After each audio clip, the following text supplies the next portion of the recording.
కళ్ళు TDP MLA Gummanuru జయరాంను చూడుండ్రి మీడియాకి ఎట్లా వార్నింగ్ ఇస్తున్నాడో. మీడియా ప్రతి మీడియాకి ఏ ఛానల్ కైనా అడగండి, ఉందా క్వశ్చన్ ఉందా? ఏం పర్వాలేదు, ఫ్రెండ్లీగా అడదాం, ఫ్రెండ్లీగానే, శత్రుత్వం వద్దు, ఫ్రెండ్లీగానే.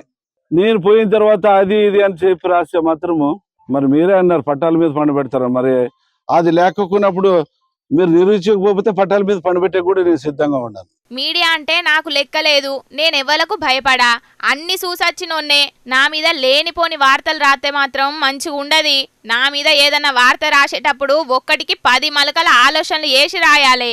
గంతేగాని ఇష్టం వచ్చినట్టు రాసి ఇబ్బంది పడొద్దని గట్టిగానే వార్నింగ్ ఇచ్చిండు ఆడున్న జర్నలిస్టులందరికీ. మరి సార్ మీద ఎవరు ఏం రాసిండ్రో తెలియదు గాని గీ ముచ్చట మీద జర్నలిస్టు సంఘపోళ్ళు బగ్గనెగరమైతున్నారు. లోకం మీద ఏం జరుగుతుందో, అసలు నిజాలేంటియో అన్ని జనాలకు చెప్పుడే మా డ్యూటీ. మా డ్యూటీ మమ్మల్ని చేసుకొనియకుండా బెదిరించినందుకు మాకు ఎమ్మెల్యే క్షమాపణలు చెప్పాల్సిందే అని డిమాండ్ చేస్తున్నాయి జర్నలిస్టు సంఘాలు. ప్రజల తరపున కొట్లాడే మీడియాను లీడర్లు గాళ్ళ చెప్పు చేతుల కింద పనిచేయాలని చెప్పుడేందని గరమైతున్నారు గీ ముచ్చట ఎరకైన ప్రతిపక్ష పొల్లు.